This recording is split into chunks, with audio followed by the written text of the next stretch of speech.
It's a busy program. Thank you for joining us. Also tonight, we continue our quest to produce a family meal for $10 or less this evening with Anne Thorpe, known as the Queen of Māori Cuisine. Well, today, as we've been saying, it is National Hoodie Day, and it seems for every supporter of the day, there is a detractor. One Kapiti politician went to the extreme, donning a Ku Klux Klan costume at a council meeting. Dale Evans wore a white outfit with a sign around his neck mimicking the slogan used in the current National Hoodie campaign. He's outraged the Deputy Mayor, perhaps not surprisingly, who said it was appalling to use a serious episode of racism in American history as an analogy to the Hoodie campaign. She declined to appear on the program, but it hasn't been hard to find others somewhat offended by Evans' actions.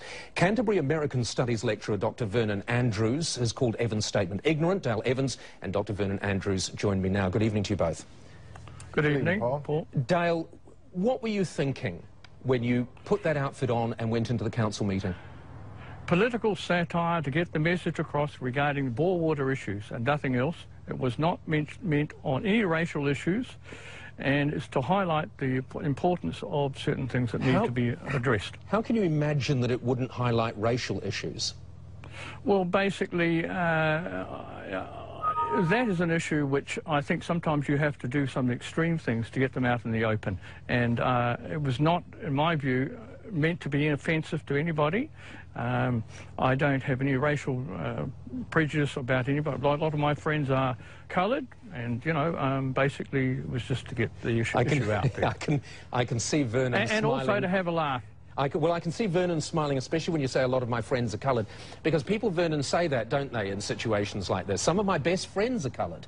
Right, and that's sometimes just to deflect away, maybe from their own ignorance. And first of all, I just want to say, personally, it just hurt to see something like that in New Zealand, because one of the reasons I'm in this country is because of the high levels of tolerance of others. And again, New Zealand does have its issues and its problems here and there, but I've seen a large amount of tolerance in New Zealand. And so something like this kind of brings me back into reality that even New Zealand can have these difficulties every now and then. Sure, sure. I was going to say to you, Dale, do you regret what you've done? But given the costume that you're wearing on nationwide television tonight, I guess the answer is no, you don't.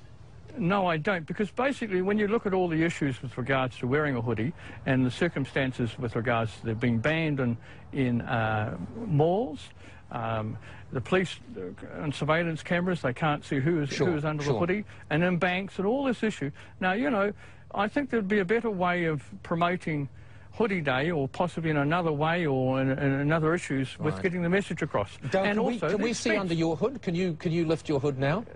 If you wouldn't mind. Oh, yeah, of course I am. I've got no worry. Thank you. Well, I'm sure people are a bit surprised by what they now see. You seem to have blacked your face. Well, that is, I have no racial discrimination about anybody. Everybody's equal in this world. Why would you have done that? Why have you done that?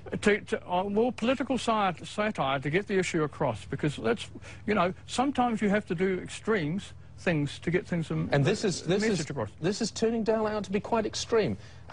Possibly it is, but there again, you know, I mean, what other way can you do it in the light of the day? I just wonder, well, let's go to Vernon. Vernon, has this become slightly more offensive? I would have to say yes, it has